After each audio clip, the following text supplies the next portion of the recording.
Komið sæl og velkomin í Spursmál, föstudaginn 20. september. Hver stórfréttin rekur aðra þessa dagana, bæði hér af heimavelli en einnig í alþjóðasamfélaginu. Vikan byrjaði með hvelli þegar í ljós kom að ríkisstjórnin var í raun alveg við það að springa út af yfirvofandi brottflutningi ungs drengs frá Palestínu sem nefnist Yassan Tamimi.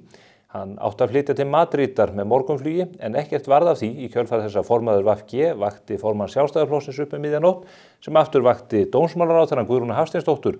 Hún aftur kallaði lögregluaðgerð sem þá stóð yfir á Keflavíkurflugvelli í tengslum við brottflutninginn og úrskurð þess efnis. Við vitum ekki alveg hvernig þetta mál mun þróast á næstu dögum og vikum en við vitum þó allavega að á morgun rennur út fresturinn til þess að vísa drengnum til Madrídar. Því má gera ráð fyrir því úr þessu að hann fái efnislega meðferð í sínu máli og við munum fylgjast náið með því eins og öðrum þáttum sem að snúa að ríkisstjórnarsamstarfinu. Við ætlum að fá þau Jón Gunnarsson alþingismann fyrir Sjálfstæðisflokkinn og fyrir dómsmálaráðherra og Ingu Sæland sem formaður Flokks fólksins til þess að koma hér og fara yfir stöðuna og meta það hvort að stjórnin standi styrkum fótum eða hvort hún sé á feisknum grunni. Í kjölfar þess munum við svo fá Sigmund Davíð Gunnlaugsson formann Miðflokksins hingað til mín. Við erum í raun að hleypa kosningabaráttuna á Stokkhólmi með því viðtali. Ég ætla að fara yfir það með honum, hvað hann hyggist gera, fái hann umboð kjósenda til að leiða landið næstu árin. En það eru fleiri mál. Við höfum haft fréttir af hræðilegum atburðum síðustu vikurnar. Nú síðast var 10 ára stúlka myrt að því virðist með hrottalegum hætti og hún fannst utan bæjarmarkana. Lögreglan verst frétta það hvað gerðist en faðir hennar situr í gæsluvarðhaldi vegna þessa voða atburðar. Hver stórfréttin af þessu tagi hefur rekið aðra hér á landi síðustu mánuði og það merkilega að í þessum málum eru það oft þeir einstaklingar sem veikustum fæti standa í samfélaginu sem eigi hlut, eldri hjón á Norðfirði og 2 ungar stúlkur líka í valnum. Þetta eru mál sem að þeir virðist tengjast oft fíkniefnaneyslu og undirheimunum og við hljótum að spyrja okkur hvert íslenskt samfélag að stefna þegar að svona fréttir berast til okkar dag eftir dag, viku eftir viku. En forstjóri Landsnets hefur lýst því yfir að orkuskortur sé ekki lengur yfirvofandi. Hann einfaldlega staðreynd og hann bendir á að það sé fátt sem við getum gert í þessu næstu árin. Við höfum haldið svo ólögulega á okkar málum varðandi nýframkvæmdir í orkugeiranum. Það er vonandi að menn spýti lófana og komi þessu til betri vegar því að annars mun það koma alvarlega niður á efnahagslífinu og lífsgæðum almennings á Íslandi. En það er ekki bara neikvæðar fréttir úr íslensku efnahagslífi. Hér á forsíðu Moggans í morgun erum við með mjög merkilega frétt frá Bolungarvík. Fyrirtækið Drimla að keyra í gegnum stöðuna hjá sér 100 tonn af eldislaxi á hverjum degi og það tekur 8 tíma. Á 9 tíma vakt hefur fyrirtækinu tekist að framleiða 125 tonn. Mér telst til ef ég kann að reikna að verðmætin af þessari framleiðslu nemi þá 100 milljónum á hverjum einasta degi. Það munar minna fyrir lítið samfélagi eins og okkar og vonandi að þessi framleiðsla gangi vel og að þeir ná að halda uppi þeim gæðum á framleiðslunni sem að raun ber vitni þessa dagana. Við óskum þeim góðs gengis í þeim efnum. Við munum ræða efnahagslífið, pólitíkina hér rétt á eftir með Ingu Sæland og Jóni Gunnarsinni en áður en að því kemur munum við sjá innslag frá Hermanni Nökkva Gunnarsinni, blaðamanni hér á Morgunblaðinu sem að núna vikulega á vettvangi Spursmála fer yfir stöðuna í bandarísku stjórnmálunum þar sem allt á suðupunkti. Fylgist þið með. Komið þið sæl, við ætlum að byrja þessa umfjöllun vestanhafs á stóru fréttinni sem eru þetta N1 banatilræði við Donald Trump. Atvikið gerðist síðasta sunnudag hann var að spila golf á golfvellinu sínum í West Palm Beach í Flóridaríki. Þannig voru mál með vexti að tilræðismaðurinn beið í runna í 12 klukkutíma að bíða eftir því hann á skotlínu á Donald Trump sem lukkulega gerðist aldrei. Starfsmaður í öryggissveit Donald Trump sem labbaði aðeins á undan honum tók eftir því að veri byssa að koma út úr girðingunni, hleypti nokkrum skotum af á hann og maðurinn flúði af vettvangi og var handtekinn þegar hann var komin í það bil 60 km fjarlægð frá golfvellinum. Maðurinn, Wesley Ruth, greinilega með mikla óbeit á Trump og það ekki bara út af banatilræðinu, það auðvitað samfélagsmiðlafærsluna svo bók sem hann skrifaði þar sem hann hvatti klerkastjórnin í Íran til þess að ráða Trump á dögum. Hann tók einnig undir þann málflutning að Donald Trump væri verulega ógn við lýðræðið og hafði deilt ýmsum færslum á samfélagsmiðlum. En við ætlum aðeins að skoða hérna myndskið sem sýna það að Donald Trump og Kamala Harris og Biden hafa öll átt símtöl við hvort annað og við ætlum aðeins að sjá hvað Donald Trump hafði þetta símtal að segja sem og Kamala Harris. I checked on him to see if he was okay. Yeah. And I told him what I have said publicly. There is no place for political violence in our country. It's a dangerous business, however, being president. It's a little bit dangerous. It's, they think race car driving is dangerous. No. They think bull riding, that's pretty scary, right? No. This is a dangerous business, and we have to keep it safe. And I have to say that President Biden called me yesterday. It was very nice. We had a very nice conversation. I appreciated that he called about, what happened the other day. And he says, he's committed. He's committed. No, and today, a little while ago, I got a very nice call from Kamala. No, it was very nice. It was very nice. It was very, very nice, and we appreciate that. Já, við ætlum að fara úr einu í annað, við ætlum að fara yfir stöðu baráttunnar samkvæmt Real Clear Politics, skoðum aðeins stöðuna á landsvísu. Eins og við sjáum þá leiðir Kamala Harris með það bil 2% stigum. Hún því búin að bæta eilítið vissi frá að við rættum við ykkur í síðustu viku þar sem hún leiddi með 1,1% stigi. Þá voru kappræðarnar einmitt nýja af staðnar og því má sjá að hún bætti eitthvað vissi eftir kappræðarnar, þó ekkert svakalega mikið, því eins og við minnst áður þá eru mjög fáir óákveðnir kjósendur í þessum kosningum. Við skulum skoða stöðun í kjörmannakerfinu því að það er auðvitað eina sem skiptir máli. Hún leiði þar með 276 kjörmenn á móti 262 kjörmennum sem við munum frá síðustu viku þegar Donald Trump leiddi kjörmannakerfinu og má rekja það til Pennsylvaníu því að nú leiðir hún í Pennsylvaníu með það bil 1% stigi. En við ætlum að ræða hérna aðeins við ykkur Bandaríkjaþing því að það kosið þar líka og við ætlum að fara aðeins yfir stöðuna í baráttunum öldungadeildina.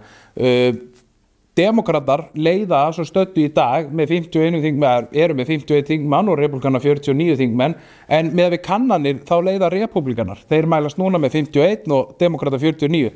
Má það rekja helst til hérna Vestur Virginíu, það sem er einmitt laust sæti eftir að demokratin Joe Manchin ákvað að bjóða sig ekki fram aftur. Þetta er auðvitað mjög íhaldssamt ríki og eru allar líkur á því að republikanar munu vinna þá baráttu með miklum yfirbauðum og síðan baráttan í Montana þar sem sitjandi þingmaður demokrata svolítið að missa baráttunum höndunum á sér á móti Tim Sheehy frambjóðanda republikana sem kom með nokkuð afgerandi forskot og munu að öllu líkindum vinna þá baráttu. Þá eru republikanarkonur í 51 þingmenn á móti 49. Það eru auðvitað fleiri sæti sem þeir geta unnið. Það kosið auðvitað í ríkjum eins og Arizona, Nevada, Michigan, Wisconsin, Pennsylvania, Ohio og fleirum. Sumi vilja meina Texas í barátturíki en það svona einhvern veginn verður aldrei að því republikanar halda því bara. Ted Cruz í frambúið þar. Florida líka einhverja kannanir sem sína að demokratar hafa sótt á. Það verður eins og að telja bara einstaklega ólíklegt að demokratar sé að fara að vinna það með hvernig Florida hefur farið og hvernig þróun þar hefur verið síðustu ár, sérstaklega eftir COVID.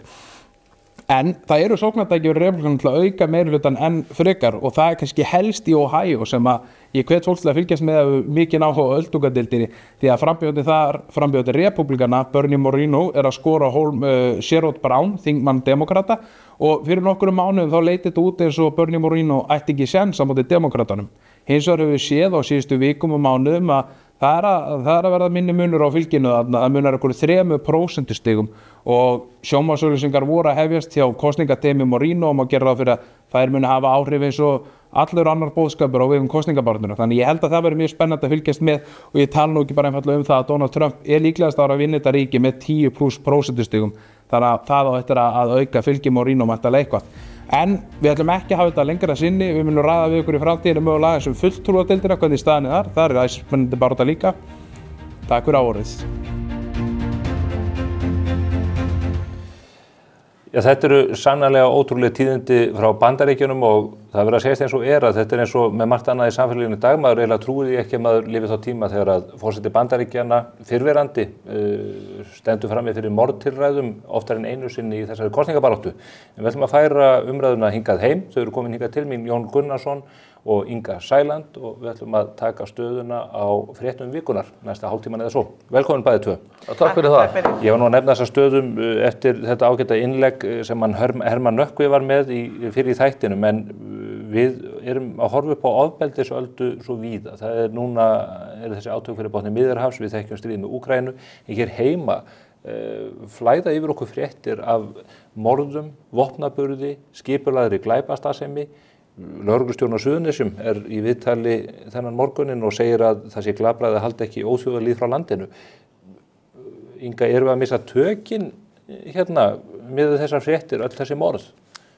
Já, í rauninni þá sjá það allir að það stórkostleg breyting á samfélaginu okkar. Við erum það í rauninni eiginlega stökkbreyting á því sem var bara hér fyrir örfáum árum síðan og ég man líka þá tíð þegar til dæmis okkar góði félagi á Alþingi Ásmundur Friðriksson var að benda á það fyrir allnokkrum árum síðan hversu mikilvægt það væri í rauninni að við fengjum raunverulegar upplýsingar þá sem að sækja landið okkar hingað heim og hann fekk nú verulega bátt fyrir af þessu vókliði sem að virðist nú geta haft ansi hátt. En staðan svo að það stjórnvöld hafa hlustað einmitt of mikið á þessar raddir sem að hafa ekki heimilað okkur hreinlega að ganga hreint til verks og bjóða þá gesti velkomna hingað sem við kærum okkur að fá til landsins. En nú eru þessi glæpir framdir af Íslendingum. Er það þessi samblöndun sem að þú Já, það er allt og það er líka bara þessi þróun í samfélaginu líka. Við erum búin að missa svo mikið tökin á því að halda utanum fjölskyldueininguna og það er einhvern veginn eins og ákveðið svona siðrof sé að eiga sér stað þegar það er svona lítil samhygð með náunganum og það er bara einhvern veginn allt annar hugsunarháttur og margir vilja nú meina að þetta sé mjög tengt því að börnin okkar séu ekki að fá þá alúð og umhyggju sem að þarfir þeirra krefjast og þar á meðal eru börnir okkar mjög mikið bara hreinlega að ala sig upp sjálf í tölvuleikjum og alls konar einhverju sem að kannski hefur mjög slæm áhrif á þau. Þannig að ég finn þetta núna, það er orðið ákall út í samfélaginu, það er líka ákall hjá stjórnvöldum, menntastofnunum og lögreglu og það á núna að láta sverfa til stáls og reyna að gera eitthvað í stað þess að safna kannski unglingum saman og börnum saman og það sem að í rauninni við erum að bjóða hættunni heim, vopnaburður barna er orðið náttúrulega mikið áhyggjuefni. Akkúrat. En eins og ég segi, þetta er skelfingarástand sem við erum að horfa upp á. Við erum að horfa hér upp á, eins og nefnir ég að vilja morðöldu hreinlega. Það er upplifunin allavega. Jón, þú varst dómsmálaráðherra, þú mikið fjallaði málefni lögreglunnar. Hvernig horfir þetta við þér? Við erum búin að sjá þessi morð fyrir austan hér í bænum. Hræðilegt morð á liðnu ári á Blönduósi. Hvað er í gangi? Já, í fyrsta lagi þá vil ég nú vara við því að við blöndum þessu alfarið saman við hælisleitendur eða innflytjendamálið eitthvað slíkt þó að vissulega sé það út af fyrir sig mikið áhyggjuefni, þróunin á þeim vettvangi og þegar ég var dómsmálaráðherra þá beitti ég mig fyrir eflingu lögreglunnar gríðarlega mikið. Við settum 80 stöðugildi til viðbótar inn, ný stöðugildi. Samt er ennþá mun færra í lögreglunni nú heldur en til dæmis 2007. Já, það þarf auðvitað að horfa líka til nýra tækni sem að nýtist og einfaldar lífið að mörgu leyti en ég tek alveg undir það þarf að styrkja lögreglunni frekar, almennt séð. Við fjölguðum, ég sagði einhvern tímann í útvarpsþætti þar sem ég var í viðtali sem ráðherra að ég ætlaði að segja að skipulagðri glæpastarfsemi brot á hendur. Og það ætlaði nú allt koll að keyra. Stríð á hendur með þessu? Já, stríð á hendur. Og ég gerði það vegna þess að ég fjölgaði teimum hjá lögreglunni úr 1 í 5 sem voru að rannsaka og saksækja skipulagðri brotastarfsemi.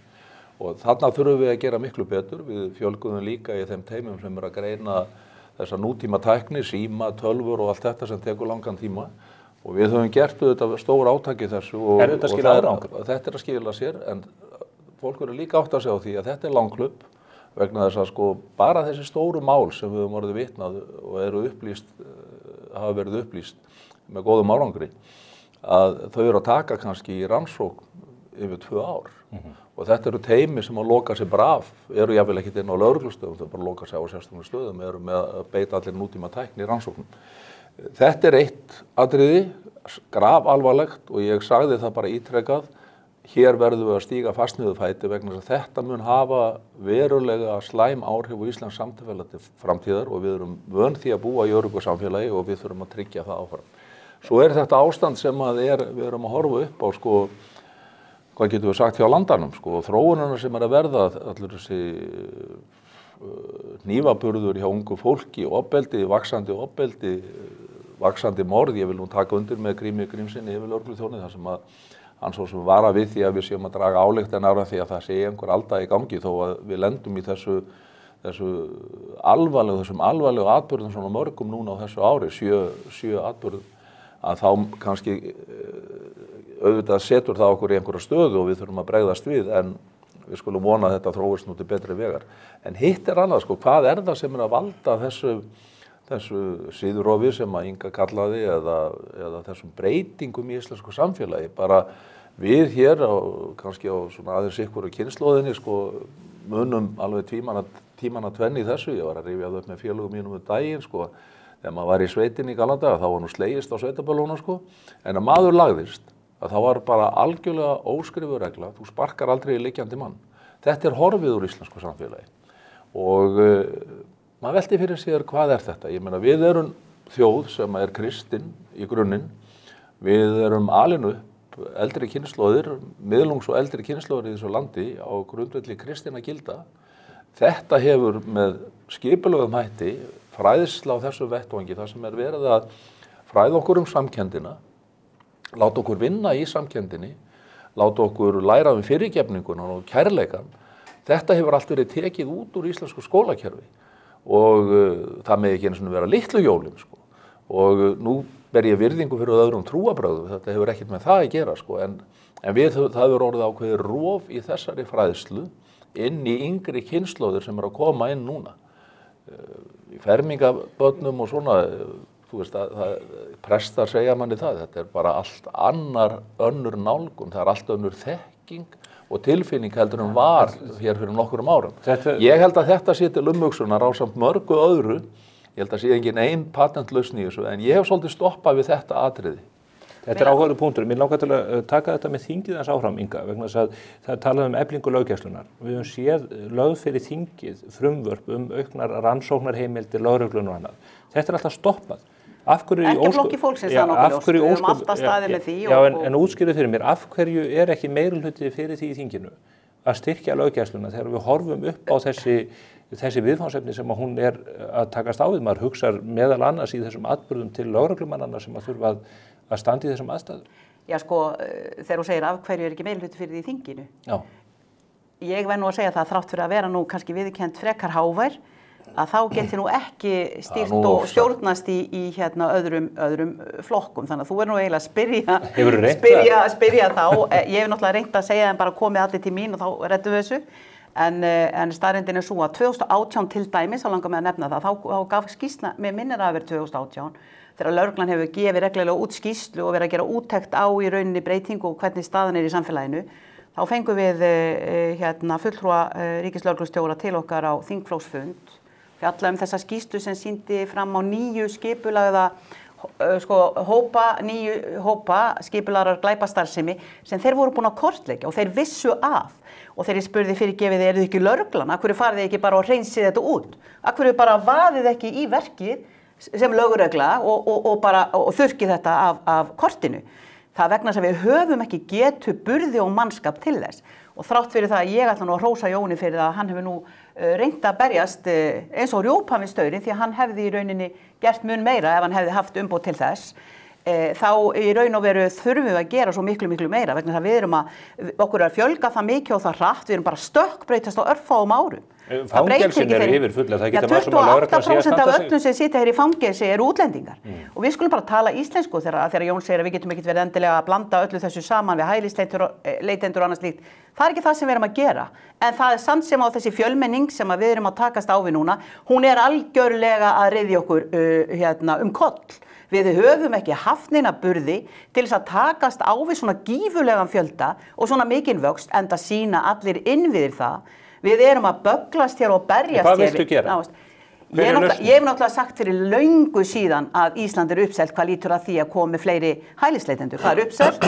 Ég vil að við göngum til verks eins og að verða að gera núna. Það hreinlega verið að vinna verkið eftir að útlendingalögin voru samþykkt núna í sumar. Þó svo ég hafi komið breytingatillögu sem hefði breytt betur en var felld, sem ég til mikilla furðu. Ég ætla nú að reyna að hjálpa þá dómsmálaráðherra virkilega að redda málunum og geta sendt í burtu stórglæpamenn. Þrátt fyrir að vera hér komnir með alþjóðlega vernd eins og þessi Mohamed Korani. Þið eru meirihlutin.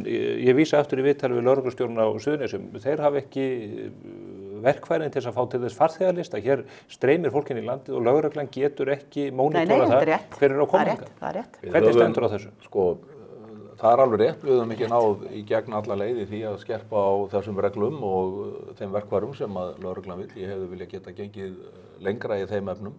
En það urðu þetta tímamót sko, í fyrra þegar að við komum eftir langa mæðu fyrstu breytingunum í gegnum útlendingalögum og svo tókst að koma breytingum aftur núna. En hversu oft varstu búin að berjast og hversu oft voru VG búin að finna það út? 5 sinnum? Já, og fleiri og þið hangið alltaf eins og hundar á roði með þess að VG með ykkur ríkisstjórn. Og þeir eru ekki einir á ferð í þinginu, Samfylkingin og Píratar og hérna fleiri aðilar. En sko, það verður samt að horfa til þess, sko, þegar ég hitti ráðherra þessara mála í Danmörku þegar ég var dómsmálaráðherra og embættismenn, við áttum þarna undir lokin mjög merkilegan fund í Danmörku þar sem við vorum að ætluðum að fara jafnvel í svona skipti á starfsmönnum og reyna að fá reynsluna, þá sögðu þeir okkur að þegar að þeir fóru að stíga á bremsuna og fóru að breyta kúrs, tók á 10 ár að ná tökum á þessu. Við það að gerast miklu hraðar hjá okkur, af því að við höfum fyrirmyndina frá þeim og við erum að innleiða hana, kannski að sumu leyti of hægt, en það gríðalegur árangur að verða. Og að því að Úlfar kemur inn á þetta, sem ég tek alveg undir með Úlfari, lögreglustjóra á Suðurnesjum. Hann á heiðurskýri þá og við áttum mjög gott samstarf við Úlfari, og við tækið það fram og eigum, að þá það samt sem áður þannig, að við erum sko, ef þú tekur brottvísanir á landamærum núna, frá því sem það var og þetta afleiðingar af breytingu sem við gerðum á vinnulagi í fyrra og lagabreytingum í fyrra og því sem hefur verið fylgt eftir í ráðuneytinu núna, að þá það 9 sinnum fleiri. Það hátt í 900% aukning á því sem við erum að brottvísa. Ég held að við séum búin að brottvísa, ég man ekki þessar tölur til að fara alveg rétt með þær. 1000 manns í ár? Já, akkurat. 1100 manns eða eitthvað slíkt, en ég ætla ekki að þakka þeim það heldur einmitt Úlfari og þeim breyttu starfsreglum sem verið að viðhafa á landamærin. Það ekki þér að þakka, Jón. Leiður mér nú að klára að segja, ég veit þú vilt ekki þakka. Ég fer að syngja til þakka niður. Já, það bara gaman að þú syngur, sko. Maður hefur oft hlustað á það, en ég bara að segja það, sko, þáttur starfsmannanna mikill í þessu og viljið þeirra mikill til að takast á við þetta. En þeir þurfuðu þetta að fá verkfærin frá pólitíkinni og við höfum verið að veita þeim þessi verkfæri. Ekki nógu hratt að mörgu leyti, en mjög mikið. Ég meina, svo getum við litið á aðra þætti eins og þegar ég tók ákvörðun rafbyssurnar og svona og var gagnrýndur fyrir það mjög á þingi og lá hrikti nú í stóðum ríkisstjórnar. Og ekki fyrsta skipti. Og svo þegar við þurftum að standa í lappirnar í ýmsum málum, varðandi brottvísanir og annað, þetta eru viðkvæm mál, erfið, en það verður að vera prinsipp í þessu. Tölum ríkisstjórnina og þegar hriktir í stóðum hennar og viðkvæm mál. Þetta mál sem kom upp núna í upphafi vikuna, þar sem að það blasir við öllum að ríkisstjórnar samstarfi var í raunverulegri hættu. Hvað átti sér stað þarna þessa nótt þegar að formaður VG vekur formann Sjálfstæðisflokksins og ríkisstjórnin ákveður fyrir tilstilli forsætisráðherrans að grípa inn í lögregluaðgerð sem þá þegar stóð yfir? Þetta er náttúrulega svo stórkostlega, stórfurðulega atburðarás sem þarna á sér stað að maður eiginlega bara, manni verður orða vant. Við erum náttúrulega, sko, eins og ríkisstjórnin, þetta ekki fjölskipa stjórnvald. Og stígur þarna inn í rauninni sjálfstæða stofnun sem útlendingastofnun og kæru nefnd útlendingamála. Það búið að fjalla máli á tveimur dómstigum og svo kemur meira síðan að dómsmálaráðherrann og segir sjálfur að það megi færa rök fyrir því að hún hafi í rauninni farið langt út fyrir sitt valdsvið, enda líka liggur það á borðinu. Það var hreinlega verið að brjóta lög, ekki fyrsta skipti sem þessi ríkisstjórn gerir það, en sko að láta þennan litla dreng vera leiksopp í einhverjum pólitískum hráskinaleik finnst mér bara algjörlega gali. En finnst þér að það hefði átt að senda hann til Madrídar? Hann átti að fara til Barcelona, það sem eiginlega besta mögulega hjálp sem að finnst þér að það hefði átt að senda hann sjúkdómur hans getur fengið, sérhæfð meiri segja hana að sjálfsögðu á þeim tímapunkti þegar við erum komin þarna í aðgerðunum og í rauninni núna strax 21. þá ekkert hægt að grípa inn í og senda hann. Ríkisstjórnin henni búið að vera í lóa lagið að setjast niður ef þau vilja ræða einhver einstök mál, en það á aldrei að vera svoleiðis. Það eru gildandi lög í landinu og ef það ekki ríkisstjórnin sjálf og stjórnvöld sem að fylgja löggjafanum og gildandi lögum í landinu, hvernig í ósköpunum hægt að ætlast til þess að við séum þau sem setjum hér boð og bönn og ætlumst til þess að almenningur fari að þeim lögum sem við erum að setja. Það er gildandi lög í landinu, það er grundvallaratriði að fylgja þeim, það var hægt að byggja á mannúð fyrir löngu síðan. Ef að það var vilji til að hafa þennan litla dreng hér áfram og hans fjölskyldu, þá gátum við beitt okkur í sambandi við barnasáttmálann og þeim var í lóalagið að gera það, en það var ákveðið eftir samskipti við spænsk yfirvöld í júní síðastliðnum sem að gáfu grænt ljós á að taka á móti fjölskyldunni og það er vitað að sérstakt sjúkrahús í Barcelona sem sérhæfir sig þarna. Þetta er forsætisráðherra þinn, þetta er dómsmálaráðherrann þinn. Þetta er bara rof á réttaríkinu og þetta er svakalegt að verða vitna þessu. Bara aðeins svona til að leiðrétta Ingu sko að það hefði verið hægt að grípa inn á fyrri stigum til þess að ganga frá því að drengurinn yrði og fjölskylda hans hér áfram sko. Það er ekki hægt. Það er bara algjör misskilning. Hvernig er það misskilningur? Var ekki hægt að beita barnasáttmálanum þarna? Var ekki hægt að taka mannúðarsjónarmið inn í? Þurftum við að beita Dyflin? Ertu að segja það? Já, ok. Ég vissi það ekki. Ég vissi ekki annað en að við getum bara metið það svolítið svona sjálf. Við erum með kerfi sem að Alþingi hefur ákveðið í þessum málum. Við erum með lög sem að umvefja það kerfi og reglur. Og það byggir á því að fólk hefur rétt á að sækja hér og fá efnislega meðferð og í þessu tilfelli fá þeir það. Útlendingastofnun hafnar umsókn þeirra. Þau hafa möguleika að kæra það til æðra dómstigs eða úrskurðar, til æðri úrskurðar. Það er úrskurðarnefnd útlendingamála, kærunefnd útlendingamála. Hún kemst að mjög skýrri niðurstöðu í sinni umfjöllun og það er búið að hafna þeim þeirra umsókn. En þið grípið síðan inn í. Og fyrir lá að fólkið átti að fara úr landi, það var hér með ólögmætum hætti. Fólkið neitar öllu samstarfi. Flestir sýna bara samstarfsvilja og fara út og það er borgað fyrir þá og þeim er bara hjálpað að koma sér á nýjan stað. Í þessu tilfelli áttu þau að fara til Spánar þar sem að reyndar hagsmunir barnsins út frá læknisfræðilegum sjónarmiðum sannlega betur tryggðir heldur en á Íslandi þar sem að þekkingin í Evrópu og í heiminum er mest á Spáni. En þitt fólk grípur inn í Jón? Það er grípið inn í, atburðarásina þekki ég ekki náttúrulega innst en hún er mjög slæm, þetta er mjög slæmt að við skulum hafa gripið inn í svona einstakt mál. Ég meina, ég minni bara á hér á mál sem var á mínu borði á sínum tíma sem var líka mjög viðkvæmt og þau eru mjög viðkvæmt. En trúirðu því það er Hussein málið, maðurinn í hjólastólnum sem var nú mikill fréttaflutningur og það var mikill þrýstingur af hálfu Vinstri grænna. Trúirðu því, Jón, eitt andartak að Bjarni Benediktsson og Guðrún Hafsteinsdóttir hafi gripið til þessara ráðstafana þarna miðjanótt nema vegna þess að yfir þeim vofði hótunum stjórnarslit? Er eitthvað annað? Ég ætla að nota orðin Stefán sem að minn ágæti vinnur og samstarfsfélagi Brynja Níelsson notaði í Bítjunni í Bylgjunni í morgun þar sem hann sagðist ekki nenn að ræða hið augljósa í þessu máli. Þá eru þau að segja okkur ósatt. Þá eru þau að segja okkur ósatt. Ég meina, auðvitað þetta ekki, svona ákvörðun ekki tekin í tómarúmi. Það er allir í pólitíkina sem átta sig á því. Svo geta menn túlkað það með sínum hætti og hvernig þetta var. En það er alveg ljóst að þá er mikill titringur á stjórnarheimilinu, hvort að það hefði leitt til stjórnarslita verða aðrir að segja til ef að þetta hefði verið látið ganga eftir sem það hefði átt að gera. En þrátt fyrir að þau hafi talið svona í kross eins og það hafa gert sko. Og það er alveg ljóst að það hefði verið hægt af hálfu Vinstri grænna, það hefði verið ítrekkuð tækifæri til þess að ganga inn í þetta mál og ræða það eitthvað frekar að menn þurftu eða var eitthvað óskýrt í því. En þegar upp er staðið þá var ekkert óskýrt í þessu máli. Nei. Ekki nema þau eru með 3,5% núna og eru að reyna að lyfta sig upp í skoðanakönnun. Og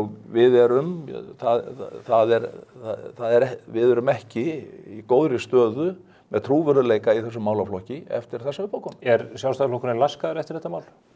Já, ég heyri það nú bara í kringum mig og er ég nú búinn að fara við og heyra við það. En nú sögðu menn að flokkurinn gæti ekki lækkað meira í könnunum? Mannu finnst vera ákveðið bakslag í annars þeirri pólitík sem við höfum rekið á þessu kjörtímabili þar sem að við einsettum okkur það að vinna eftir þessum reglum og höfum verið að styrkja og herða reglurnar og það er að bera mikinn árangur. Dómsmálaráðherrann segir í Silfurviðtali á RÚV á mánudagskvöldið að hún hafi raun ekki mátt gera það sem hún gerði. Já, hún gerði það bara hreinlega. Hún sagði það bara hreinlega. Er það ekki verkefni Landsdóms að fara yfir slíkar aðstæður? Þegar ráðherrar vitandi vits gera eitthvað sem brýtur upp á við lög. Þetta er nú bara alveg stórkostlegt innlegg hjá þér og ég er búin að vera að velta þessu fyrir mér. Alveg allan tímann sko, vegna þess að jú, það er bara greinilegt að þarna er verið að fara gegn í rauninni gildandi, ekki bara gildandi rétti, heldur bara gegn öllum gildandi starfsreglum og öllu prótokóli sem inni hjá henni sem ráðherra og ég tek undir með Jóni, það þarf ekki að tala hið augljósa, þarna var verið að verja ríkisstjórnina því að allt springi í loft upp, stólarnir eru verðmætir og það er viðkvæm staða á stjórnarheimilinu núna eins og skoðanakannanir sína, en ég ekki viss að það hafi verið rétt að ganga svona á eftir þessum duttlungum Vinstri grænna. Ég ekki viss að Sjálfstæðisflokkurinn græði neitt á því að hafa ákveðið að fyrir utan það nú kemur ríkislögreglustjóri, Sigríður ríkislögreglustjóri og segir að það sé ekki mögulegt að flytja fjölskylduna út fyrir 21. september af því að það þurfi að undirbúa slíkan flutning með margra vikna fyrirvara. Ég veit ekki alveg Jón svaraði þessu með landsdóm, ég meina þegar ráðherrar stíga fram og segja, ég gerði eitthvað sem ég veit að ég mátti ekki gera eða á grensunni. Hvað eiga borgararnir í landinu að hugsa þegar að ráðamenn segja einfallega eins og Svandís Svavarsdóttir hefur sagt oftar en einu sinni, ég bara í pólitík. Ef maður í pólitík má maður það bara brjóta lögin eftir hentugleika. Já, ég held að þetta bara mál sem þarf að skoða, það þarf að kafa ofan í þetta mál. Ég hef ekki, svo sem yfirlit yfir það og hef ekki farið sérstaklega ofan í það með mínum kollegum úr lögfræðinni. Hver kafar, er það umboðsmanns eða Já, hann getur gert það, ég meina, það geta allir gert það í sjálfu sér sko og umboðsmaður hefur nú haft afskipti af til að mynda 2 ráðherrum í þessari ríkisstjórn og núna bíða menn svars frá ráðuneytinu á þeim bæ, bíða menn svars frá ráðuneyti matvæla sko hvers vegna embættisfærslu voru með þessum hætti og skýrleikinn var mjög skýr í álitu umboðsmanns áður. Ég meina þetta getur haft áhrif og á að hafa áhrif ef að það ekki farið, ef að verkferlar eða ég tala ekki lög eru brotin og það bara eitthvað sem að örugglega mun koma þá upp á næstu dögum og þarf að taka til umræðu hvernig menn meðhöndla það. En ég held að við getum öll verið sammála það að þetta eru vinnubrögð sem geta ekki viðgengist almennt í málum og í þessum málaflokki sem svona viðkvæmur þá verða að vera sömu reglur sem gilda fyrir alla og við verðum að fylgja því, það algjört grundvallaratriði. Við getum ekki verið að brjóta jafnræðisreglu eða meðalhóf með því að mismuna fólki í meðferð í svona málum. Það grundvallaratriði líka til þess að ná árangri til lengri tíma í þessu málaflokki. En nú segja menn út af þessu inngripi Vinstri grænna og Sjálfstæðisflokksins að það hefði einfaldlega verið vegna þessar reglur séu ómannúðlegar, að þetta hefði verið ómannúðleg meðferð á drengnum og fjölskyldum hans. Gerðist það bara á mánudaginn? Gerðist það bara að fara á nótt mánudagsins? Menn geta haft sínar skoðanir á því, en þessar reglur okkar hafa ekki fengið athugasemdir frá neinum af okkar samstarfslöndum. Við erum að vinna í sambærilegu umhverfi og allar þær þjóðir sem við erum að vinna í samstarfi við á þessum málaflokki. Sumar þeirra eru meira þess að komnar lengra heldur en við í að herða þessa löggjöf. Svo geta einhverjir haft skoðanir á því að það sé ómannúðlegt. En þetta eru bara þær reglur sem þetta gilda og mín stefna og míns flokks að við eigum að vera á sambærilegum stað og það þjóðir sem við erum að vinna með, nágranna þjóðir okkar og við eigum þannig að taka mjög fast á þessu málaflokki. Ég sjái bara þróunar sem að gera svona. Þjóðverjar voru að loka landamærum sínum. Ég heyrði manni sem fór til Þýskalands í fyrradag og hann var beðinn passa, hann fór í vegabréfsskoðanir. Og við erum að snarauka þessi brottför á landamærum. Við erum að umsóknum hefur snarfækkað vernd á Íslandi, helming. Þetta bara afleiðingar þeirra gjörða sem hafa verið í ráðuneytinu á þessu kjörtímabili. Þetta höfum við fjallað Áttuðu ykkur á því að þegar við vorum með húsnæðisfrumvarpið inn í þinginu seinnipartinn síðastliðinn vetur heimildi til að breyta atvinnuhúsnæði í íbúðarhúsnæði. Þið munið eftir þessu umdeilda frumvarpi sem gekk á skipulags ákvörðunarvald sveitarfélaga og var umdeilt. Það komu skilaboð frá Vinnumálastofnun og sagði, heyrðu, þið þurfið ekki að afgreiða þetta í gegn. Þessi húsnæðismál í flóttamannamálum, þau ekki eins og þau voru. Þetta allt í betri vegar. Og við megum ekki hiksta í þessu til þess að árangurinn náist eins og við erum að stefna. En þið hafið hikstað í þessu máli. Er ríkisstjórnin, stendur hún á brauðfótum? Þetta Svona, Stefán, ég nú búinn að vera sko í pólitík lengi. Ég á mín 18. ári á þingi sko, og hefur setið í ríkisstjórn og svo framvegis og orðið vitni að mörgum ríkisstjórnum. En sko það er ekkert hægt sko, það er ekkert hægt að reyna að vera með hvíta lygi í þessu sko. Ég meina, fólk einhver asnar þegar það kemur á pólitík og margir sem að greina það og fylgjast með þessu dagstaglega átta sig auðvitað á því að þessi ríkisstjórn stendur ekki styrkum fótum sko. Ég meina, ég ætla ekki að vera að blekkja fólk með að reyna að halda einhverju öðru fram. En lifir hún fram á næsta vor? Það getur vel verið. Það getur vel verið, sko. Það er ekki þar með sagt hún sé að springa. En það er augljós mikill ágreiningur milli stjórnarflokkana og sérstaklega kannski okkar og Vinstri grænna og sé að Framsókn spili svolítið svona beggja blans þarna á miðjunni í þessari ríkisstjórnarsamstarfi. Og hérna, en þó, eins og í þessum útlendingamálum hafa þeir staðið með okkur. Hvað segir spáð og Skúla Ingu Sæland? Verður kosið næsta vor eða er þetta allt í uppnámi? Eins og ég segi, ég veit það ekki. Ef þið komast í gegnum hérna, þetta haustþing og ná því þá býst ég nú við að það er lifið af. Já. Og við sjáum bara hvað þau eru tilbúin að ganga langt í því að sprengja ekki samstarfið. Það er bara lögbrot og viðurkenning á því að það sé verið að ganga gegn í rauninni starfsreglunum sem að til dæmis ráðherranum hefur verið búin og þau ganga ansi langt og við sjáum það og við erum búin að vera vitni að því núna hversu erfitt þetta var og síðasti vetur í þinginu var líka mjög mikill átakavetur og það er erfitt fyrir bæði Sjálfstæðisflokkinn að koma með sín mál og fá brautagengi fyrir þau inn í þingið vegna þess að samstarfsflokkurinn stígur á grensuna og svo er það öfugt. Þannig að það er þarna mikið reiptó í gangi og á milli er þarna þessi... Það má auðvitað sko segja að hérna, ef við horfum bara svona á hina hlið peningsins sem að blasti við forsætisráðherra og dómsmálaráðherra þennan morgun. Ef að þetta raunverulega var þannig að það var bara hótað því að það þurfti að boða til kosninga. Það er kosið hér miðjan nóvember eða eitthvað slíkt sko. Ef það er staðan sko, þá er þetta auðvitað gríðarlega erfið staða sem að samstarfsflokkurinn setur forystumenn ríkisstjórnarinnar í. Er það ekki óþolandi aðstæða? Mátti ekki skipta þeim út hverju ráða þeim? Bara skipta þeim út, taka einhvern annan inn. Myndir þú fara inn? Nei, ekki núna. Nei, það er nefnilega málið sko. Það er ábyrgðarleysið nefnilega ekkert betra hinum einn og það er auðvitað hluti af dæminu. Það er voða gott að vera hérna með yfir borði sem að Inga og vera algjörlega ábyrgðarlaus og segja sko það bara skipta þeim út en nei, hún myndi alls ekki taka þátt í því að koma að ábyrgðu. Ekki á þessum tíma? Nei, nákvæmlega. En þú ekkert að tala við mig árið 2021 og þá kannski gengið betur hjá okkur og við verum svona rosalega hamingjusöm í þessu sambandi. Vistu hvað Inga, það er ágætt að hafa það reglu að ef og hefðir ekki til sko það er það sem er fyrir framan okkur sem er til og það er þar sem við þurfum að horfa og það er sú ábyrgð sem að forsætisráðherra stendur frammi fyrir á mjög krítiskum tímum í íslensku samfélagi.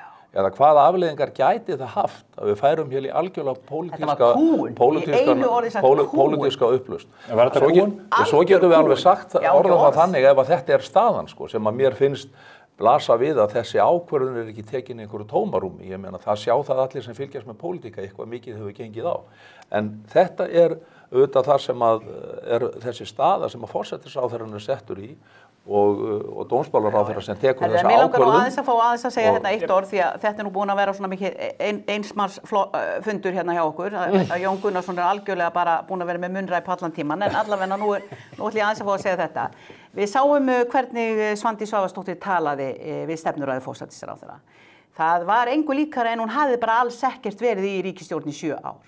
Það var bara engu líkara en hún hefði bara ekkert verið með í þessu partí.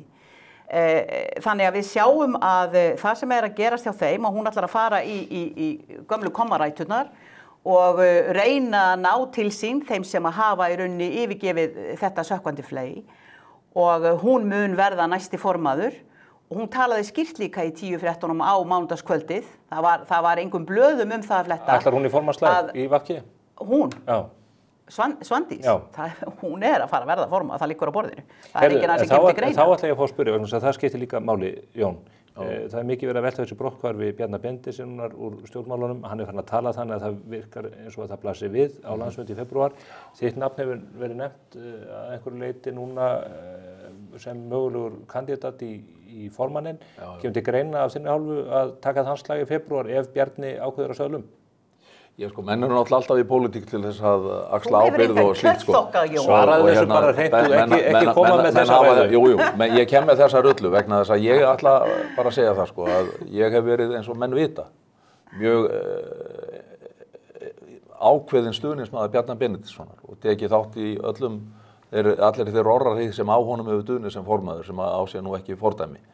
Og ég bara í því liði með mínu formanni en ég hef aldrei ég hef í öllum prófkjörum í þessi 18 ár sem ég búin að vera núna tæp í öllum prófkjörum, í öllum kosningum hef ég sóst eftir því að fá meiri völd og ég held að það sé nú pólitíkur sem ekki tilbúin til þess að vera í pólitík og axla þá ábyrgð sem að flokkurinn sko kýsa veitunum og það kemur bara í ljós hvað flokkurinn vill í því. Og myndu þá leggja þitt nafn í pottinn? Það kemur bara í ljós. Já, hann sagði það. Inga, ég ætla að fá að spyrja þig að því að þú ert með spátumskúluna sem ég áður nefndi. Hver heldur þú að verði næsti formaður Sjálfstæðisflokksins? Ég hef bara ekki græna glóru. Ég ekki að sjá neitt geta reist Sjálfstæðisflokkinn úr þessum vanda sem hann í núna nema sjálfan Bjarna Benediktsson. Ég sé engan öflugri formann Sjálfstæðisflokksins en einmitt Bjarna Benediktsson.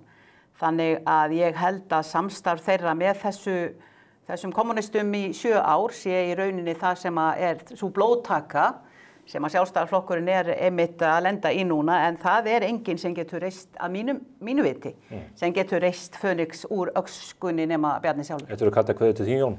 Já, þetta eru það en ég held hún væri vinkona þín. Já, Inga hún siglir nú eins og hún siglir sko og stórsiglir fleiri mitt sko, stórsjónum á. Og fer mikinn sko og svona hvað hafa menn kallað þetta svona populista pólitík nú svona svolítið að láta seglin talaðu ekki populista eftir mánudaginn Guðsbænum, það svo alveg bara talandi populisma ég tek ekki þátt í því nema bara ég sem ekki Tínu Turner og verið poppari mér langar að taka sér dæmi Stefán hérna sko þessa umræðu hérna lögbrotin sem við höfum verið að ræða hér hjá ráðherrum tilefni í vantrauststillögu eina ferðina. Ráðherrum ríkisstjórnarinnar sko. Þetta sama fólk sem talar hæst þetta sko. Eins og Inga Sæland og ég tala ekki Píratar og Samfylking og Viðreisn. Við erum í stjórnarandstöðu. Já, en þegar þau tala hæst þessi lögbrot og koma með vantraust og slíkt, en þau eru engu betri sjálf. En þess að þau segja á sama tíma, við ætlum að banna hérna ákveðna atvinnustarfsemi í landinu. Við ætlum að setja lög á hvalveiðar til að mynda. Inga á móti hvalveiðum. Inga á móti hvalveiðum. Guðana bænum farði ekki að veiða hval núna í september. Nei, það má ekki koma við þau sko. En þú veist, hvað ætlaðu þau að gera? Þau ætlaðu að setja lög. Hverja skildu heimildir þingsins vera til þess að setja lög á atvinnustarfsemi? Það vill svo til að atvinna manna sko varin í stjórnarskrá lýðveldisins. Við sjáum það á smábátaútgerðinni Jón, hvernig þeir eru búin að rasketa hérna landsbyggðina og rústmölva svoleiðis allt fyrir frelsi stjórnarskrána. Þú vilt ekki hlusta á sannleika, en ég ætla bara að klára þetta Stefán, þetta mikilvægt. Vegna þess að sko, ef þingið ætla sér að banna einhver atvinnustarfsemi þá þurfa að liggja einhverjir almanna hagsmunir til grundvallar og þeir eru ekkert við í þessum atvinnugreinum sem þau eru að tala Þannig að þau sem eru að tala svona lögbrot annarra á sama tíma að segja við erum svo tilbúin að fremja hér sömu lögbrotin meira að segja að ganga svo langt að brjóta stjórnarskrá lýðveldisins. Hættu nú þessu bulli. Ég meina þú getur drepið alla þína hvali ef við þurfum að borða þá. En til hvers að vera að drepa hvar bara til þess að drepa hann? Segðu mig það. Hvaða máli skiptir það? Sko, ef það tæki ykkur kannski, þó það væri þá ekki nema 10 mínútur að drepa hann. En ef maður er að horfa upp á viðbjóð í 5-6 klukkutíma dauðastríðum, þá bara, sko... Verst þú ekki að þessu, Inga? Ég var í þessu. Ég var inn á fundi atvinnuveganefndar og var að horfa á þetta. Þú skalt ekki brigsla mér ósannindi þegar ég satt og státa sjálf. Þú veist ekkert hvort þú ert að komið að fara. Í veiðum er það bara þannig. Í veiðum út í náttúrunni er það bara þannig. Og þú talar reynslu þar, eins og þú veist það náttúrulega. Hvernig til dæmis er það að ógna lífríkinu í kringum landið með smábáta, sjómennsku og krókaveiðum? Hvernig getur það skert atvinnufrelsis ákvæði stjórnarskrá og hvernig er það almannahagsmunir að leggja hérna sjávarbyggðar í kringum landið í rúst? Ég er algjörlega búin að missa tökin á þessu þætti og ég sé það á glasinu hennar. Þetta er líka komið í tótt ruggljá minni og það er þetta sem ég átti við áðan og hún svona ríkur þannig að þú ræður ekkert við hana, hún er mikil ótemjón Inga, það verður ekki af henni tekið. gassi verður ekki tamið. Glasið er ekki hálftómt, það er ekki hálftómt, það er galtómt. Inga Sæland og Jón Gunnarsson, þakka ykkur kærlega fyrir og óska ykkur góðra helgar. Já, takk sömuleiðis. Hér eftir örfáar sekúndur. Sigmundur Davíð Gunnlaugsson, formaður Miðflokksins. Við ætlum að fara yfir pólitíkina, kannski úr dálítið annarri átt og með öðrum orðum en hér síðustu mínúturnar.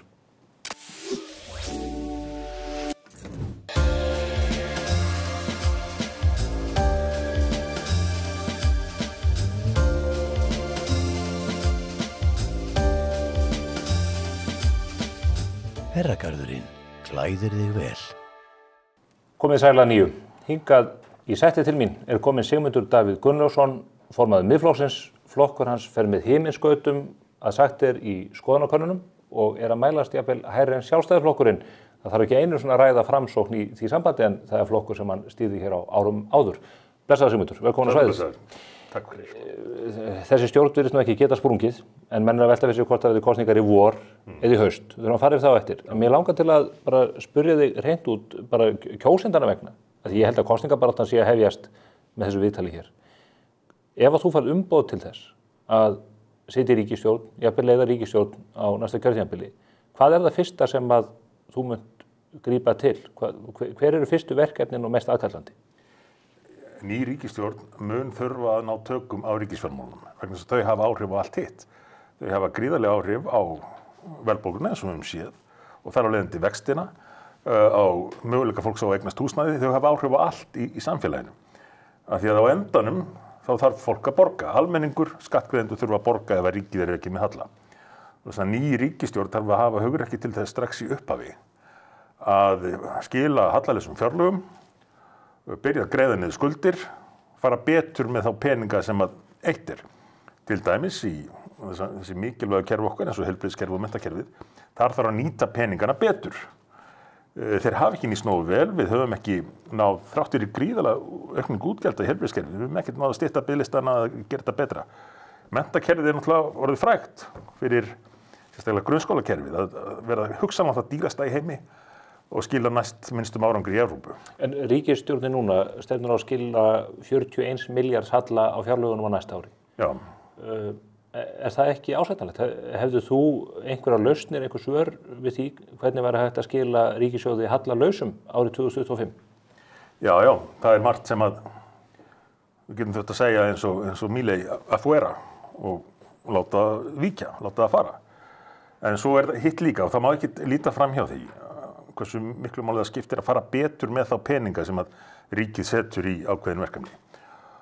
Og þannig að þetta tvennt þarf að fara saman. Og ég held... En hvernig tryggir, þetta eru tveir punktar, hvað þarf að víkja? Nefndu bara konkrétt dæmi hluti sem þurfa að víkja og svo hitt atriði með að fara betur með peninga. Hvernig tryggir það? Stofnarnir segja allar við erum bara upp fyrir haus, hér er allir að drukkna í verkefnum og biðlistirnir eru allstaðar.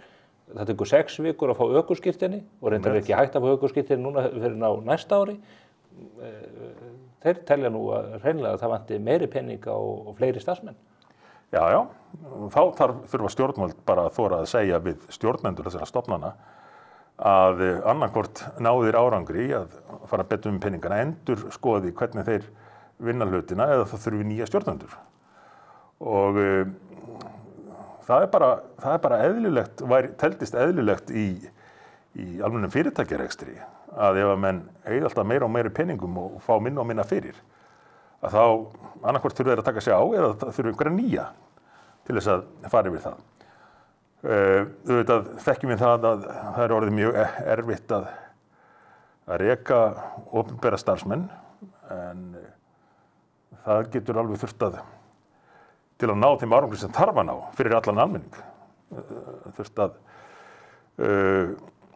fara í það að, jú, kannski gefa mönnum séns, en ef við standum þess ekki að fara þá í þær breytingar sem þarf til þess að sé hægt að skipta. Afuera, hvaða verkefni eru það sem að ríkið á að hætta sinna? Í fyrsta lagi þetta er náttúrulega hægt að búa til ný óþarfa verkefni og stofna nýjar stofnanir. Svo mannréttindastofnun sem að menn segja núna Brynjar Níelsson muni hafa einhver að segja. Það verður reyndar. Ég var alveg til að sjá beinar útsendingar af stjórnarfundum í mannréttindastofnun ef að Brynjar verður þar á samt einhverjum 4 Þeir fullyrða að þetta sé gert á grundvelli skuldbindinga sem að þú hafir í raun undirritað í þinni forsætisráðherratíð. sko, hvað ekki mér að kenna hjá þessari ríkisstjórn? Þetta er það sem að þau leita alltaf í og alveg kostulegt. En við skuldbundum okkur til þess að koma þessum málum í þennan farveg. Hefði það verið hægt með öðrum hætti heldur en að stofna þessa tilteknu stofnun? Nei, auðvitað hefur það verið hægt, eins og kom fram í hinum ágæta hlaðvarpsþætti Þjóðmálum, það sem var bara dregið fram, að þetta var bara fyrirsláttur. Það þurfti ekkert að stofna enn eina mannréttindastofnunina til þess að standa við einhver skuldbindingar og ég myndi mæla með því að menn gjaldi alltaf varhug við því þegar stjórnmálamenn segja að þeir bara verði að gera eitthvað vegna alþjóðlegra skuldbindinga. Það eru engir eins líklegir til þess að mér hefur virst eins og íslenski stjórnmálamenn og mér finnst þetta svona lítið lækkandi fyrir íslenska pólitík að menn leiti alltaf í þá afsökunum, við bara verðum að gera þetta. Við vorum búin að skrifa undir einhvern samning hér eða þar í heiminum, embættismenn fóru þarna til Marrakesh eða hvert sem undirritið eitthvað. Aðra þjóðir nálgast þetta ekki svona. Alþjóða samningar taka iðulega mið af því að lönd geti varið sína hagsmuni þegar það þarf að halda. Og sjáðu nýjasta dæmið. Þýskaland, höfuðríki Evrópusambandsins, var að loka landamærunum, eða réttara sagt taka upp landamæraeftirlit á öllum landamærum landsins. Hringinn í kringum Þýskaland, sem hefur landamæra fleiri löndum en nokkurt annað ríki í Evrópu. Og þeir viðurkenna, þetta ekkert í samræmi við Schengen, en við bara ætlum að gera þetta af því við teljum það mikilvægt fyrir okkar land. Förum aðeins yfir landamærin seinna. Mannréttindastofnun kostar plus mínus 200 milljónir á ári. Ríkissjóður að velta 1500 milljörðum, hallinn 41.000 milljónir. Nú ertu búin að skera 200 milljónir. Hvað það fleira? Af því að ég vil heyra einhver raunverulega dæmi þá hlutir sem þið teljið að geti missig. Já. Það kemur fram í breytingartillögu okkar við fjárlög. Það sem við ætlum að sýna ríkisstjórninni hvernig hún geti skilað hallalausum fjárlögum og ná. Hvenær verður það lagt fram? Eftir aðra umræðu fjárlaga. Getur þú gefið okkur smá innsýn í kannski stærstu póstana? En sko, þú veist það að stjórnmálamenn hafa engan hvata til að útlista fyrirfram að þeir ætla að reka þennan og þennan og þennan þegar þeir eru ekki í stjórn. En ef þú kemst í meirihlutann þá munur ríkisstarfsmennirnir fyrst byrja að skjálfa beinunum. Ekki kjósendur rétt á því að vita hvar þú ætlar að drepa niður fæti? Jú, þeir eru rétt á því, en eins og ég sagði við þá munum við sýna hana á fyrstu spilin í afgreiðslu fjárlagana. En ríkisstarfsmenn þurfa sjálfsagt ekkert að skjálfa beinunum því þeim hefur fjölgað tvöfalt á við starfsmenn á almenna markaðnum að undanförnu. Og þótt við hættum þeirri þróun, snúum henni við, þá og einhverjir hverfi til annarra starfa, þá það bara jákvætt fyrir hagkerfið og jafnvel fyrir þetta fólk sjálft. Því að það stöðugt verið að segja okkur að þessi umfram eftirspurn eftir vinnuafli og við þurfum að flytja það inn. Á sama tíma heldur báknið áfram að stækka og bæta við sig og það eru færri og færri til þess að halda uppi þessu bákni og borga skattana sem þarf til þess að greiða laun mín og annarra þingmanna og annarra sem að vinna hjá hinu opinbera. Þannig að þetta hlutfall þarf að lagast. En þeir eru líka að halda uppi fjölmiðlunum og stjórnmálaflokkunum og bókaútgáfunum og öllu. Ætlið þið að halda því áfram? Ætlið að halda áfram að halda Miðflokknum og Sósíalistaflokknum og Framsóknarflokknum og Sjálfstæðisflokknum og Samfylkingunum og öllu því starfsfólki sem þar í kring uppi á fóðrum á kostnað skattgreiðenda? Ég hef alltaf verið til í að skoða breytingu á þessum stuðningi við stjórnmálaflokkana en þú manst hvernig það kom til. Það kom til vegna þess að Sjálfstæðisflokkurinn taldi sig í stöðu til þess að fá miklu meiri styrki heldur en aðrir flokkar. Þannig að hinir svona vildu jafna leikinn og kölluðu það lýðræði með því að fá meiri tekjur frá skattgreiðendum og það kostar vissulega. Það kostar að halda út í stjórnmálaflokki. En ég alveg til í að skoða það en annað sem við nefndir sem er fjölmiðlana. Þetta alveg afleitt fyrirkomulag að fjölmiðlar séu lendir á ríkisbeinanum. Miklu betra, eins og við lögðum til á sínum tíma, að lækka álögur á það. Gefa þeim séns á að lifa sjálfir á þess að ríkið pínið á og borgið þeim síðan smá bætur til þess að Ertu þar að tala um virðisaukaskattinn? Já, virðisaukaskattinn til dæmis. Og eins höfum við nú lagt það til, held ég oftar en einu sinni, að stóri fíllinn í stofunni, Ríkisútvarpið. Þinn gamli vinnustaður? Minn gamli vinnustaður, já, til margra ára. Að leikurinn verði jafnaður gagnvart í, þannig að fólk geti til dæmis valið á skattskýrslu sinni hvert að vilji beita stuðningi sínum við nefskattinum. Já, nefskattinum. Menn mættu beina honum þá í aðra miðla? Já. Skessuhorni eða? Já. Það margir góðir miðlar á landsbyggðinni. Myndu beita þér fyrir þessu komistu í ríkisstjórn? Já, við höfum þegar beitt okkur fyrir þessu og þetta var lítið á það hlustað, við erum í stjórnarandstöðu, en þetta er ein af þeim lausnum sem hægt er að innleiða þegar að við komumst til meiri áhrifa. Eitt af því sem að þið hefur verið gagnrýnir á, ég hef hlustað á ykkar ágæta hlaðvarp, ykkar Bergþórs eða þingflokksins, sjónvarpslausi 50 dagar og þið hafið rætt þetta í þinginu líka, það er varðandi loftslagsbreytingar og það er aðgerðir sem við erum að grípa til. Já. Nú virðast tvær grímur runnar upp hjá mönnum varðandi okkar skuldbindingar. Albert Jónsson, fyrrverandi sendiherra, hefur skrifað mjög merkilega greinar þessar skuldbindingar okkar. Hvað sérðu fyrir þér í því? Þú talar hvernig Þýskaland sé að verja sína hagsmuni. Getur Ísland spyrnt við fótum og sagt við getum ekki unnið að kolefnishlutleysi eins og þjóðir sem eru mun meiri umhverfisóðar en við höfum verið hér síðustu áratugina? Að sjálfsögðu verðum að gera það. Og ég hef kannski of margt þetta að segja.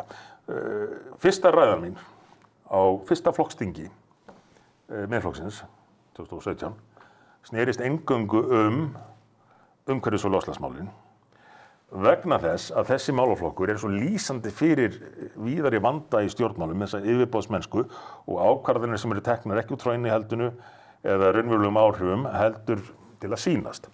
Og í loftslags- og umhverfismálunum þá höfum við fallið í þá gryfju að vilja sýnast of mikið í stað þess einfaldlega að byggja á styrk okkar og minna á þann árangur sem við höfum náð.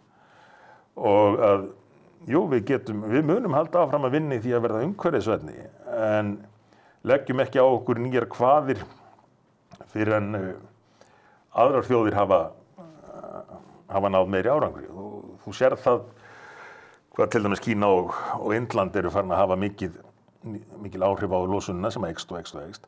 Ég reiknaði það út, ekki alls fyrir löngu, að ef að öll kolefnislosun Íslands hyrfi, Ísland sikki í sæ, eða hvernig sem við myndum orða það, þá myndi bara aukningin í Kína, ekki losunin í Kína, heldur bara aukningin á 2 dögum og 9 klukkustundum vera búin að vinna upp alla losun Íslands.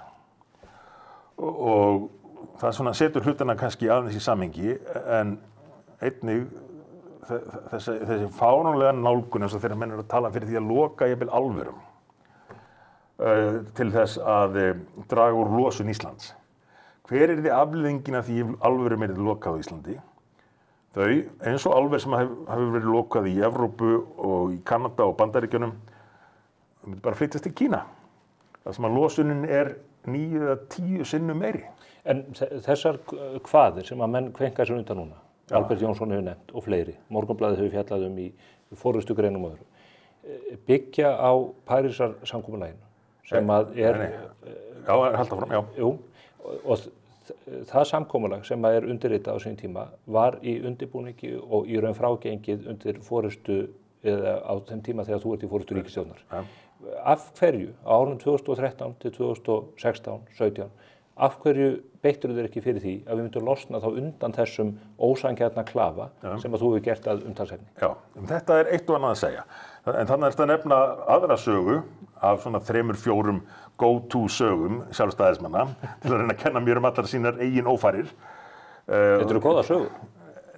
Þeir viljast telja það, því að þó að þeir hafa verið leiðréttir ítrekkað, þá halda þeir bara áfram að segja það. Hvað rangt í þessu? Ég að fara að segja það. Þetta líklega allt frá Birni Bjarnasyni sem svona einsmanns skrýmsladeild Sjálfstæðisflokksins, mannst eftir henni. En allavega. Deildir verða að hafa að minnsta kosti 2 þáttökur. Þið þekkið það í flokkum. Ísland undirritaði Parísarsáttmálann 2015 hafði verið unnið á honum mörg ár þar á undan og ég mætti þannig til Parísar, ég held ekki einu sinni ræðu en mætti með þjóðarleiðtogum allra ríkja heims nokkurn veginn sem öll undirrituðu þennan sáttmála. Nema reyndar Íran sem að, ég veit ekki hvort þeir eru búin að undirrita ennþá en það dróst eitthvað hjá þeim. Þrátt fyrir þetta hef ég beðist afsökunar á því að hafi ekki verið gagnrýni á þennan sáttmála á sínum tíma, vegna þess að hann er ekki raunhæfur. En þetta segja okkur í raun og veru að fyrst að allar þjóðir nema Íran undirritaði þetta, að við höfum bara neyðst til þess. Af hverju sagðir þú ekki sem helsti forystumaður þjóðarinnar á þessum tíma, búin að vinna stórsigra? Ég er að koma að því. Og það hefði verið skemmtilegt en það hefði Þú varst ekki með VG í stjórn, þú varst bara með Bjarna Benediktssyni, hefði hann ekki verið til í þetta? Þú ert aftur komin í það að reyna að tala eins og ég hafi búið til Parísarsáttmálann, en allavega, leið mér að klára. Nei, ég segi að þið undirrituðu það. Ríkisstjórn Íslands. Já, sem var undir forystu hvers?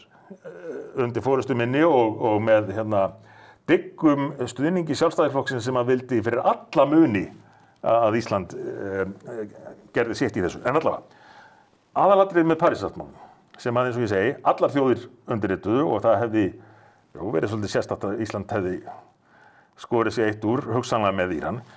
Aðalatriðið með Parísarsáttmálann var að þetta voru viðmið. Það var ódýrt fyrir okkur að samþykkja viðmið. Þetta voru ekki skuldbindingar. Parísarsáttmálinn eru viðmið hugsanleg markmið sem var talið á þeim tíma mikilvægt til þess að reyna að draga Kínverja og Indverja og aðra inn í þetta, þessar stóru vaxandi þjóðir sem eru að losa sem mest og útgjalda lítið fyrir okkur að taka þátt í sáttmála viðmið. Vandinn kemur síðan í framhaldinu þegar menn fara að bæta ofan á þetta og búa til kvaðir og meira sé að ganga svo langt eins og ríkisstjórn. Hvar verða þar kvaðir til? Þær verða til á Alþingi, þær verða til í ráðuneytunum. Þannig að þetta innanlandsvandi. Já, þetta er fyrst og fremst innanlandsvandi. Þurfum við þá ekki að breyta alþjóðlegum skuldbindingum okkar til þess að losna undan þessu, hvernig getum við gert þetta einhliða? Það er búið að bæta við alþjóðlegum skuldbindingum.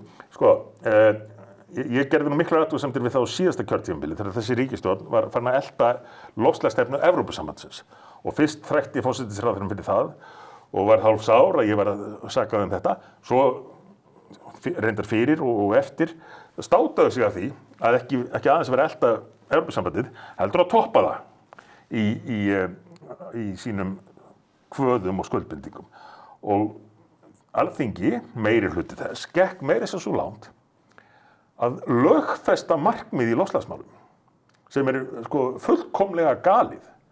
Það eins og að lögfesta að Ísland eigi að verða orðið Evrópumeistari í fótbolta fyrir árið 2040 eða eitthvað slíkt. Bara gengur ekki upp. En þetta var leitt í lög og það mun meðal annars verða til þess væntanlega, eins og við séð dæmum í öðrum löndum sem hafa gert þetta, að einhverjir aktivistar koma og kæra eins og svissnesku konurnar sem var of heitt síðasta sumar og kærðu svissnesk stjórnvöld fyrir að hafa ekki gert nógu mikið í loftslagsmálum. Prjónaklúbburinn. Já, prjónaklúbburinn í Sviss. Menn verða að gera sig grein fyrir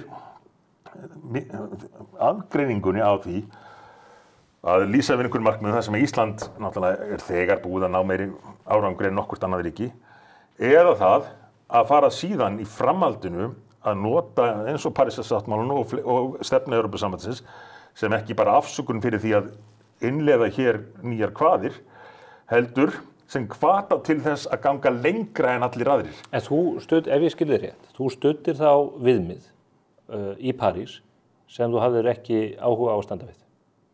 Ég studdi viðmið sem að ég hafði kannski einhverja efasemdir á sínum tíma væri raunhæft að ná, en taldi þó mikilvægt að fyrst að væri búin á öllum löndum heims saman að reyna að hvetja þá allavega Kínverjana og Indverjana til þess að gera eitthvað í sínum málum.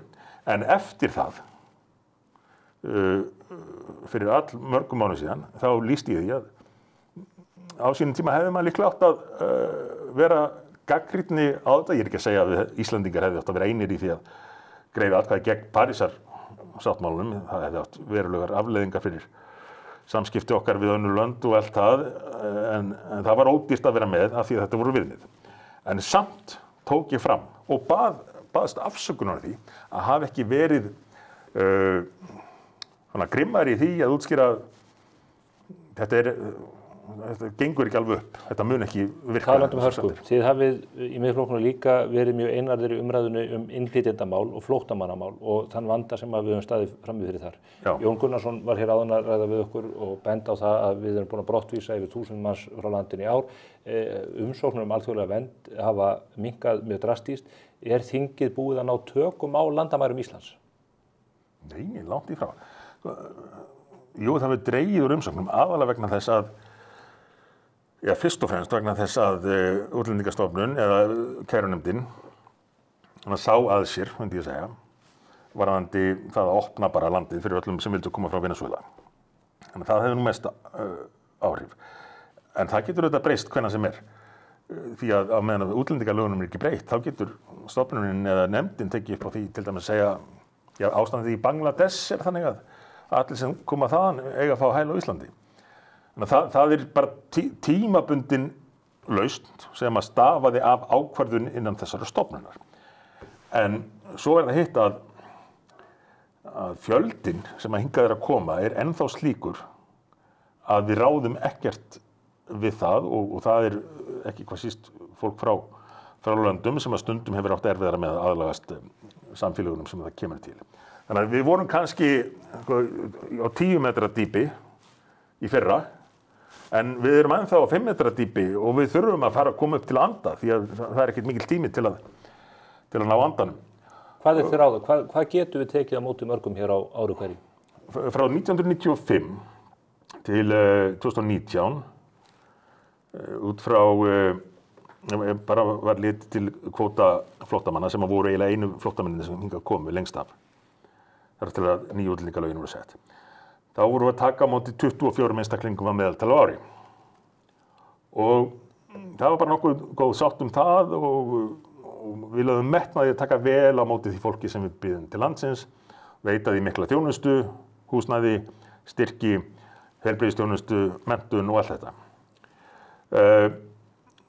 Og svo breytist það, þannig að það fór að koma hérna þúsundir á hverju ári, sem áður var 24 meðaltali, núna 1000. Og á sama tíma breyta stjórnvöld, þessi ríkisstjórn, lögunum með svo kallaðri samræmdri móttöku sem átti að tryggja það að allir sem kæmu hingað og fengju landvistarleyfi, hæli eða landvistarleyfi, ættu rétt á sömu greiðslum og þjónustu eins og þessi 24 á ári. Og þetta ráðum við ekki við, þetta ræður samfélagið ekki við, því að þetta hefur áhrif á allt, heilbrigðiskerfið, húsnæðismarkaðinn augljóslega og menntakerfið og svo framvegis. Ég meina, við höfum ekkert efni á því á Íslandi að kenna í grunnskólum á 100 tungumálum. Í Bandaríkjunum getur kannski í grunnskóla farið fram á að læra á ensku aðallega en kannski spænsku. Þeir eru ekki að bjóða upp á fyrir alla kennslu á 100 tungumálum. Þess að við ráðum ekki við þetta. Við þurfum að ná stjórn á þessu og við þurfum að nýta það fjármagn og þau tækifæri sem við höfum til þess að hjálpa sem flestum þeirra sem í mestri neyð. Og það gerum við ekki með því að fá sem flesta hingað, það gerum við með því að aðstoða á nærsvæðunum. Er 24, er það tala sem að þú myndi miða við? Virkaði ágætlega á sínum tíma en það þyrfti að fylgja aukinn stuðningur við fólkið þar sem það nýtist 10 til 100 sinnum betur heldur en hér eftir því við hversu mikla þjónustu þú miðar. En það ber öllum saman það að styrkir á nærsvæðunum og ég fór til Líbanon hann 2015 og skoðaði þetta allt og hitti allar þessar stofnanir. Stuðningur á nærsvæðunum hjálpar margfalt fleirum heldur en við beinum fólkin í hættuför og látum það kaupa fyrir 10.000 evrur smikl ferð til Evrópu. Ef þú hefðir verið forsætisráðherra á mánudaginn og hefðir fengið þetta símtal frá formanni VG, hvernig hefði verið leyst úr því mál? Hefur þú kallað dómsmálaráðherrann út og látið stöðva lögregluaðgerðina? Nei, ég treysti mig til að fullyrða að ég hef ekki gert það. Hvað hefðirðu sagt við Guðmundinga? Ég hefði líklega verið kurteis, þrátt fyrir að vera vakinn miðja nótt með svona erindi. En ég hefði sagt að þetta máli er búið að fara í gegnum allt ferlið og það hefur aftur tvisvar komið niðurstaða í málið. Nú er þetta bara orðið seint. Framkvæmdin er hafin Það var búið að bjóða sko, greiðslur og stuðning og það var búið að ræða við yfirvöld á Spáni sem að höfðu tryggt það að veittirði næg heilbrigðisþjónusta og það er verið að senda barnið til Barcelona þar sem að sérstakt barnasjúkrahús sem hugsanlega það fremsta í heimi í að fást við þennan sjúkdóm. Við þekkjum þetta úr úrskurðinum. Og svo hefði ég boðið aftur góða nótt. En ef hann hefði hótað stjórnarslitum? Menn geta ekki lifað undir stöðugri ógn að ef ekki verði látið undan, þá er ég bara hættur með þér. Þá er ég farinn. En er ekki Bjarni Ben að sanna það að það er hægt að lifa við slíkar aðstæður? Jó, en ekki, ég meina, þú sér það afraksturinn af slíku ástandi. Þannig að á einhverjum tímapunkti þarf að segja þetta gott. Hvaða afleiðingar hefur þetta mál núna í kjölfarið? Það hefur augljóslega haft þær afleiðingar að spennan innan ríkisstjórnarinnar og svona illindin, ef það er ekki of djúpt í árni tekið, hafa líklega aldrei verið meiri. En fyrst og fremst hefur þær afleiðingar að menn geta gefið sér að næsta svona máli bara handan við hornið. Bjarni Benediktsson sagði, þetta er ekki fordæmi. Okay. Kannski er hægt að færa rök fyrir þetta sé ekki lagalegt fordæmi, en þetta verður notað sem fordæmi í öllum svona málum sem uppkoma í framhaldinu. Og menn mun allir vilja málið sitt rætt á ríkisstjórnarfundi ef að niðurstaðan er mönnum ekki að skapi. Fyrir utan auðvitað öll hin málin, orkumálin og allt þetta sem að býður. Og svo leiðis að með þessu er staða Sjálfstæðisflokksins gagnvart VG bara búin að veikjast og þeir eru komin með meira blóðbragð en áður, Vinstri grænir, og þegar búið er að kjósa Svandísi Svavarsdóttur sem formann núna í október, þá mun hún fara í það að pína Sjálfstæðisflokkinn jafnt og þétt meira og meira og sjá hvað þeir láta bjóða sér og þeir munu láta bjóða sér býsna mikið fram að landsfundinum sínum eða að minnsta kosti fram yfir áramót. Hvenær verður kosið? Ég held að verður kosið í vor, í líklega maí, myndi ég held að. Verður það formaður Sjálfstæðisflokksins sem að tilkynni það? Já, það verður náttúrulega eðlilegt. Ég ímynda mér að hann sæði sér hag í því að tilkynna tímanlega kosningar næsta vor, af því það er engin niðurlæging í því. Það er hægt að halda því fram að það hafi lengi staðið til að færa kosningarnar aftur yfir á réttan tíma, en yfir á vorið. Og hann gæti þá bara sagt, lengi staðið til, við erum búin að vinna hérna heilmikla vinnu og gera þetta og þetta og þetta og nú tel ég bara tímabært að eyða óvissu kjördag og eyða óvissu ef hann ætlar að hætta stöðu mína sem formaður Sjálfstæðisflokksins og gefa þá einhverjum frambjóðendum tækifæri þarna í einhver tíma til að undirbúa sig og ef hann ætlar að halda áfram þá, já ég er nú ekkert viss hann ætlar að halda áfram, með hvernig hann talar það hann sé að velta þessu fyrir sér þegar stjórnmálamenn byrja að tala þannig þá ætla þeir yfirleitt ekki að halda áfram. Ætlar þú að halda áfram? Ég ætla að halda áfram, já. Er það alveg öruggt? 100%. En þið eru að mælast með 14-15% fylgi, jafnvel meira. Þið eru farið með himinskautum eins og ég nefndi hérna í inngangi.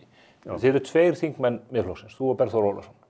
Kjósendur sem eru að greiða ykkur atkvæði sitt og eru í 15% stuðningsmannaliði eru að kjósa miklu fleiri þingmenn og þing en fólk veit ekkert hvað er í pakkanum.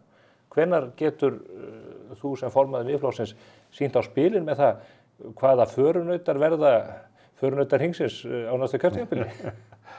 Já, rittarar hringbólsins. Þeir voru 12, hugsanlega verða þeir fleiri, en hvað eru tölur sem þú myndir vera ánægður með? Já, það væri flott, en enda skemmtilega að hafa fleiri. En sjáum til með það, auðvitað sveiflast þessar kannanir og svona, en varðandi skipan á lista, þá gerist það bara þegar menn sjá til lands með hvenær kosningar verða. Verða prókjör hjá okkur? Þá eftir að taka ákvörðun aðferðir við val á lista, en það eru ólíkir möguleikar í boði hvað það varðar. Hvað segja flokksreglur um það? Ræður þú þessu bara? Nei, eins og sko síðast, þá var áhersla á það hjá okkur að hvert kjördæmi fyrir sig bara leysti þetta með sínum hætti, lýðræðislega. Og þá var valið á lista með ólíkum aðferðum eftir kjördæmum og þetta er alltaf auðvitað erfiður tími þegar verður að velja á lista. Þetta er persónulegt? Já, getur verið mjög persónulegt og mér er alltaf fundist þetta leiðilegast í pólitík, svona röðun á lista og svona innbyrðis slagur manna sem er þó kannski nauðsynlegur í pólitík. En hvað verður ofan á, skal ég ekki segja, en í öllu falli þá getur sagt að þegar að því kemur að fá fólk á lista, þá verður engin skortur á frambjóðendum. Og ég held að það sé rétti tíminn þegar að menn svona sjá til lands með hvenær kosningar verða, af því að þú getur ekki beðið fólk sem að er í vinnu einhvers staðar að gefa sig upp og byrja í kosningaslag þegar menn viti ekki hvort kosningarnar verði eftir nokkrar vikur eða eftir ár. Þetta verður mjög fróðlegt að fylgjast með þessu. Já, nú örugglega eftir að kalla það hér í settið áður en kemur á kosningum, nema það verði bara eftir 3 eða 4 vikur, maður veit ekkert hvað gerist hér á þessu landi í þessu ástandi. En við getum eiginlega ekki klárað þetta samtal okkar hér svona faraðis ofan í rúgbípeysur sem að við gæðum sér báðir og væntanlega einhverjir hafa verið að velta fyrir sér hvernig standa á þeim ósköpum. Þú sást á mér. Já, ég bara er mikla samúð með þér, af því að ég þekki þessar tilfinningar sem bærast í þig núna eftir þessar árásir sem þú voru orðið fyrir vegna klæðaburðar. Ómaklegar. Mjög ómaklegar. Og ég hef gengið í gegnum svipað áður. Ég kynntist rúbípeysum þegar ég var svona 16 og 17 ára og áttaði með því að þetta er hinn fullkomni klæðnaður fyrir karlmenn. Þetta er í senn flott og praktískt. Þetta er í senn fínt og hversdagslegt á við mörg tækifæri. Áður hafði ég yfirleitt bara gengið í skyrtu og strauðum buxum eða joggingfötum. Það var bara þetta tvennt. Þarna kom hinn fullkomni svona flotti milli klæðnaður. Meðalvegurinn góður. Meðalvegurinn, já. Og ég taldi mig verið að spila gott mót strax frá upphafi og til dæmis fór að nota saman rúbípeysur og tweedjakka sem mér fannst mjög flott. Ég átti eina peysu sem að vera uppáhalds frá upphafi. Hún var með svona langgröndum, dökkrauðum og dökkrænum og svo aðeins svona á milli. Og þetta fór rosalega vel með tweedjakka. Einhvern tímann var ég þessu í Hamborg með foreldrum mínum, 16 ára líklega. Og eftir matinn þá röltum við þarna með einhver hverfi sem ég kannast nú ekki við og þá kallaði hann mig kona. Mjög svona vinsamleg en fáklædd kona og vildi ræða mig hvað ég væri flottur. Og útskýrði það, hún hefði bara aldrei séð annað eins, og bauðst svo til þess að gera hvað sem er fyrir 50 mörg. Og meðan stóðu foreldrar mínir á næsta horni og hlóðað mér. En þessi góða rúbípeysa, hún fórst eða skemmtist í remúlaðaslýsi í Kaupmannahöfn skömmu síðar, en ég á þær margar. Meðal annars þessa hér. Meðal annars þessa. Þetta er Oxford háskóli. Já, þetta er rúbílið Oxford, 2002 til 2003 tímabilið og kannski einhver ár þar í kring. Því þegar ég fór þarna út í hófnám þá ákvaði ég að ganga til liðs við rúbíliðið og á þeim tíma var ég grennri en ég er núna, en samt með smá svona vöðva og hávaxinn og var talin henta vel í þessa íþróttagrein og var með miklar væntingar. En svo áttaði maður því að maður þurfti yfirleitt að vakna klukkan 5 á morgnana til að mæta á æfingu klukkan 6 fyrir skólan. Og þá sagði ég, þetta er ekki fyrir mig. Þú er ekki náð neinum svefni? Nei, þetta er sá tími sem ég fer stundum í hátinn.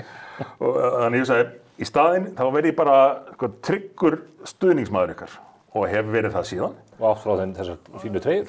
Já, þessa og fleiri. Og hún hefur nýst ágætlega, en nú verð ég að segja þér eitt, af því ég held að ég sé aðeins eldri en þú. Það munar talsverðu.